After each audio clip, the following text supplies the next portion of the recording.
everyone, welcome to the fourth part of Create Book of Seeds with me, where we work on character reference sheets based on my, as of now, unreleased books descriptions, so I could then draw artwork for said book and create more animations for this channel in the near future.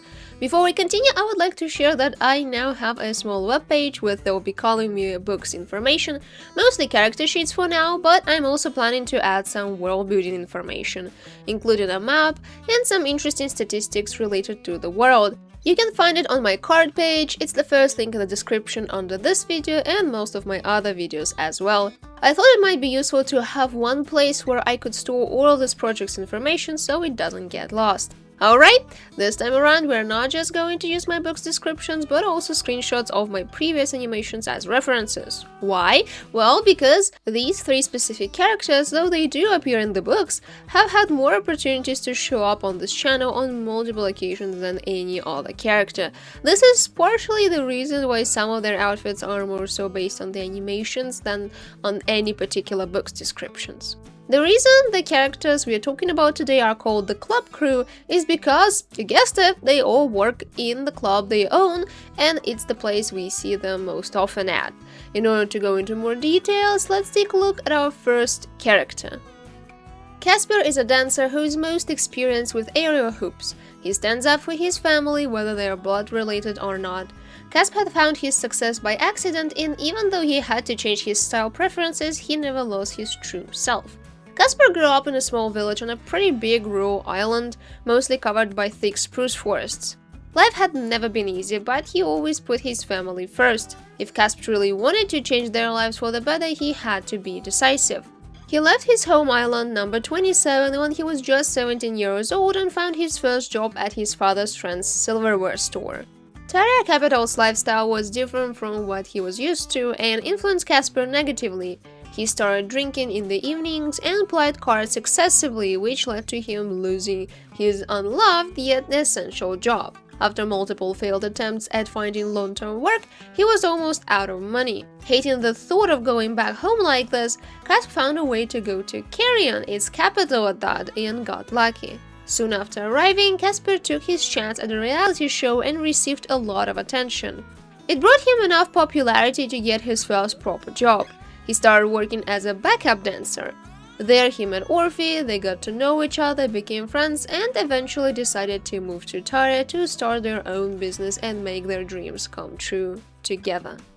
Kasper is an unusual character because his very existence was very random, to say the least. He was initially meant to be just a jerk, pimp / club owner character who annoys Sally in one of the chapters, and that's about it. I don't even think he should have appeared more than once in the whole story. However, sometime later I started thinking about how someone starts owning a bar and why, asking myself more and more questions, and eventually it was not a random character anymore. His name was Kasper and he had his own backstory, even if a vague one at the time.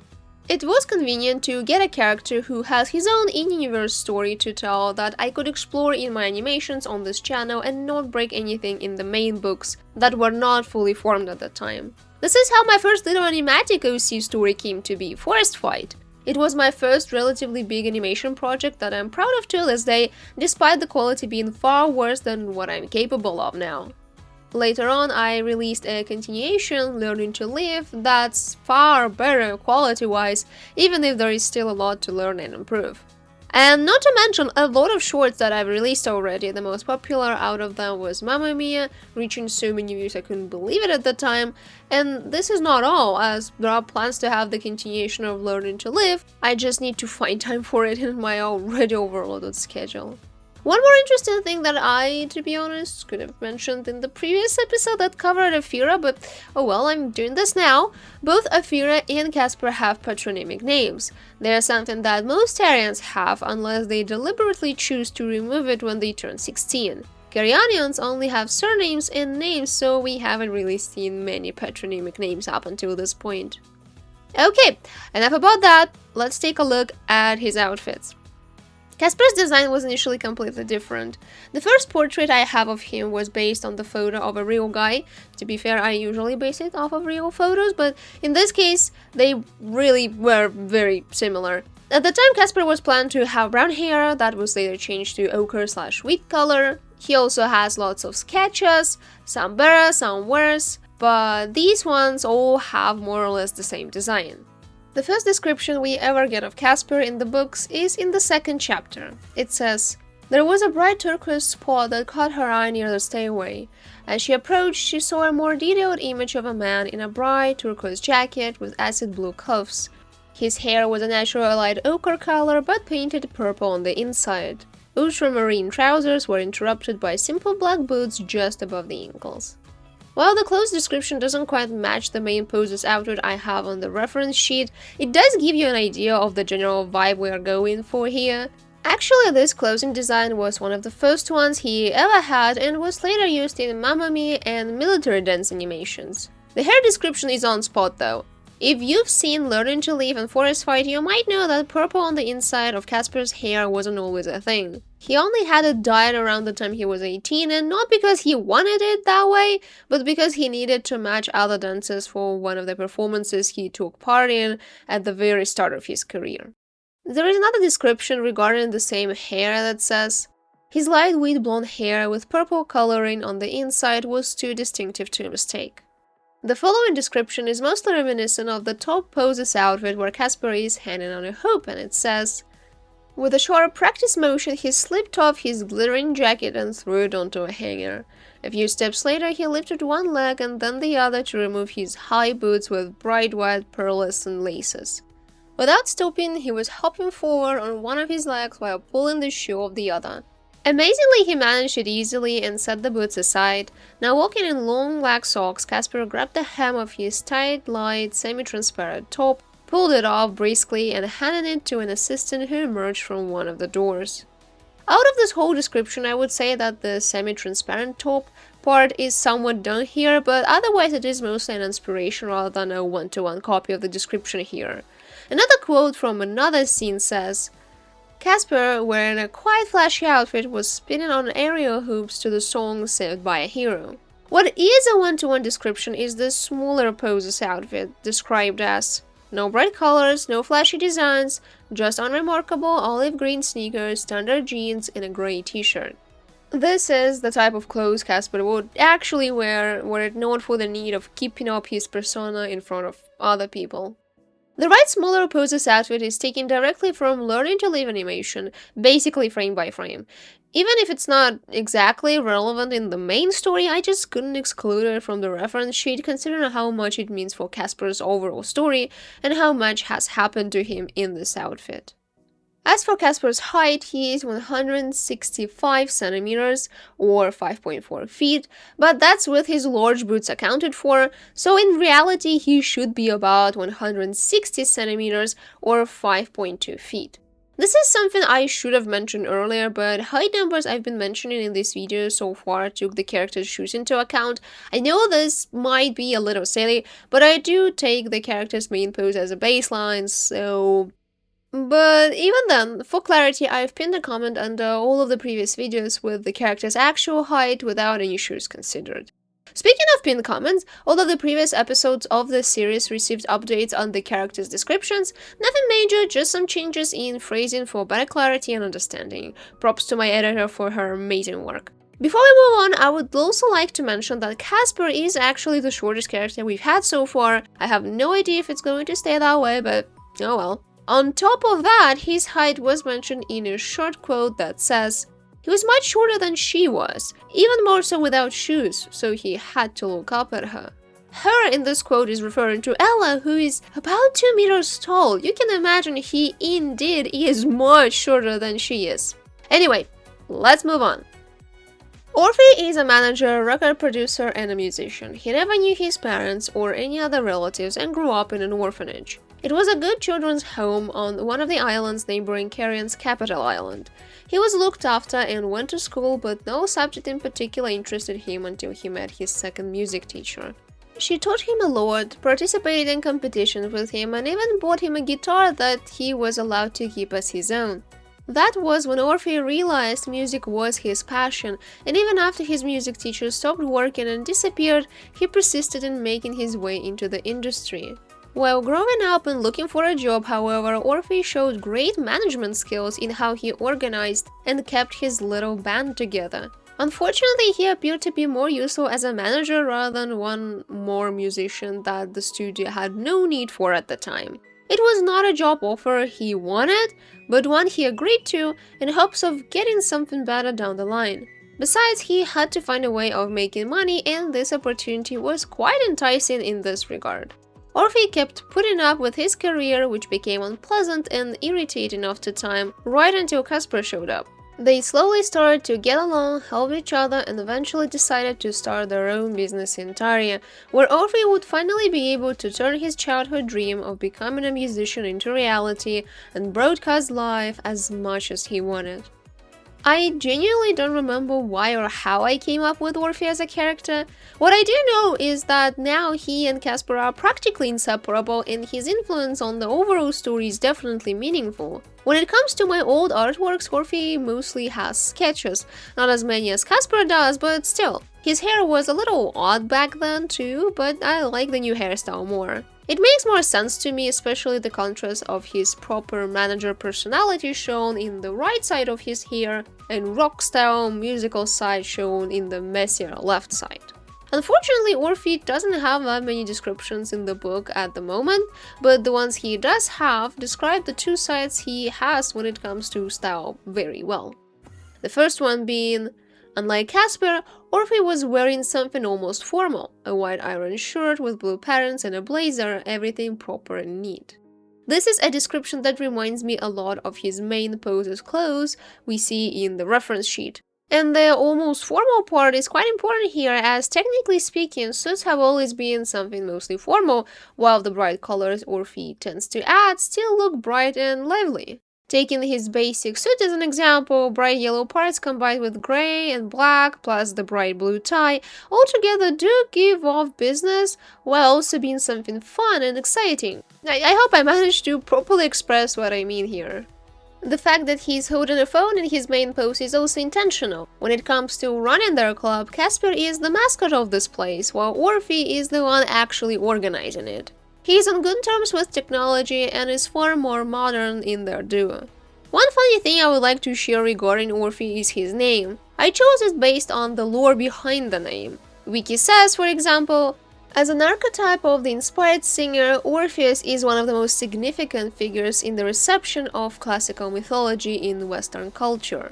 There were also some other interesting things about him, but it's not related to my Orphey, just a curious observation. If anything, I think Orphey is ace, but who knows. One other thing is that I genuinely did not notice how his name is similar to the word orphan. In fact, judging by what Wiki says, this name and this word might actually be related. I don't know how I missed it. I don't think I even had this idea of him being an orphan when I picked his name. And even after I knew both his name and the fact that he's an orphan, it still took me a while to process what a joke I unintentionally made out of all of this. Anyway, as for his more casual outfits, I have a little quote to cover that, which says, unlike his friend, his outfit had become a bit more stylish. Instead of a stiff suit, Orphey was wearing a bright yellow sweater. Now that I'm reading these quotes almost back to back, I realize how both times Orphey is compared to Kasper. My boy really needs his own independent descriptions, huh? Well, something to take note of, I suppose. Orphey is 185 centimeters or 6 feet without shoes and around 187 centimeters or 6.1 feet with the shoes he is wearing in his main pose. Tracy grew up as the only child in her family, and though she had always loved her parents a lot, their overprotection quickly started to weigh on her. She felt an urge to see the world and do something others wouldn't. At first, Tracy entertained herself by organizing parties at school and later at university. She enjoyed being on the move and around people, so she studied journalism in the hopes of becoming a well-known reporter one day. During the same period, she got into a relationship with a guy she really liked, and after graduation, they moved in together. To Tracy's disappointment, her partner was absent most of the time, either fully occupied by his job or too tired to pay her any attention. It was especially hurtful to her as Trey had agreed to her parents' wishes of staying in Carrion, working as a newscaster instead of a field correspondent, specifically because of the prospects of spending more time with her boyfriend. A year later, she left him and decided to change her job. That's when Karen's blockade happened and Tracy had to move to Tarja, where she met Kasper and his friend Orphey. Initially, Tracy was hostile and angry, but Kasper and Orphey's genuine help warmed her up. Their friendship was formed and eventually evolved into a romantic relationship between Tracy and Kasper. I would say that out of this trio, Tracy is the least developed for now. There are multiple reasons for that, one of them being that she was the latest to join the gang. Trey has a couple things going for her, but because she's generally not involved in any major drama, she doesn't shine a whole lot in the main books, mostly being Kasper's support. There is some development she's going through in the past though, as we can briefly see in her character description, and I am planning for her to have more involvement in the events of the main stories sometime in the future. The fact that she's one of the few characters who is really struggling when left alone and craves a lot of attention from her partner is, in my opinion, an interesting characteristic, and the reason is because, as far as I've noticed, most of the time when issues in relationships are discussed, it's based on some struggles people have because of miscommunication or lying or simple incompatibility. But at the same time, if there is no communication happening at all or almost at all, can you really call it a relationship at that point? Is that called love? These questions are not the point of this video, so I'm not gonna go further down the rabbit hole, but it's a topic I have in mind that could be explored later. For the first time, she was drawn, I believe, dancing with Kasper. Back then, she looked like a completely different character, nothing like she is now. She was pale, had black straight hair instead of the dark skin and curly brown hair she has now. Speaking of that, as for her appearance, let's start with the most basic thing, her hairstyle. It rarely changes, and 90% of the time the following description, which I have depicted in the main post, is accurate. It says, "The door opened for the third time, and in walked a tall girl with dark curly hair in a tight ponytail, the same girl who had danced with Kasper on stage." The tablet she's holding in her hand in the main pose is the tablet she would use to write and record everything that is being said to her. As a reporter who has her own blog, she cannot allow any important or interesting information to go right past her. And it can also be useful when either Orphey or Kasper need help with club organization. Looking up reservations or accessing a calendar could be quite easy from a device like hers.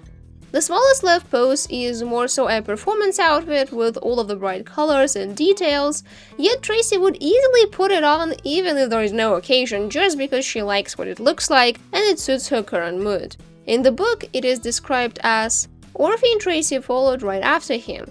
The latter looked the brightest, vivid pinks and purples were all mixed in her intricate outfit that could be simplified to the vest, long boots which connected to shorts, and detached sleeves with long pieces of magenta fabric going down from them. Her wavy hair was loose, it looked like she was ready to perform right then and there." The pose in the middle is younger Tracy. She used to have shorter hair back then. Her clothes have always been bright and colorful though. And this particular outfit was taken from the Moto meme animation I've released in September 2023. It's a simple clothes combination, but I like it. Bright colors, particularly yellow and orange, look pretty on Tracy. The last smaller pose, the one to the right, is her warmer outfit. I think Tracy would be the type to prefer less encumbering clothes since she enjoys being on the move. "In general, you're right," Tracy answered, peeking out the window. Afraid her beret could fly off, she pressed it down with her hand. And an additional quote right after this one says, "Tracy's hands clenched the fur-lined edges of her cape, pulling it closer. It might have been a little colder than Tracy expected, but she was still confident that choosing the cape over a coat was a good idea, especially since one of her assignments was to prepare and set off fireworks, both of which required freedom of movement." I think Tracy is one of the characters who has the most variety in color combinations when it comes to her outfits, but you know what, I have nothing against that. She looks stunning, even without wearing much makeup, if any at all, and looking at her is like looking at a happy walking party. It's very fun. Tracy is 169 centimeters, 5.5 feet, and 170 centimeters, 5.6 feet in the shoes she's wearing in her main pose. They look big, but the rise is actually barely noticeable, so it doesn't affect the numbers much.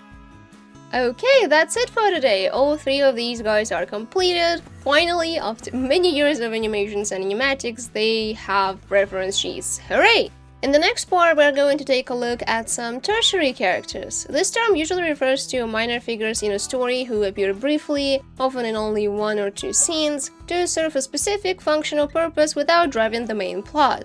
I would say that they still have potential to be developed more, but as of now, they are not seen as much and are mostly associated with a couple of scenes and/or events, some more important, some less. Anyway, if you have any questions or suggestions, feel free to comment them down below. Reading the comments and replying to them is one of the most interesting aspects about making and sharing videos online after all, at least for me. Also, don't forget to hit that like button and subscribe to see more content like this. See ya!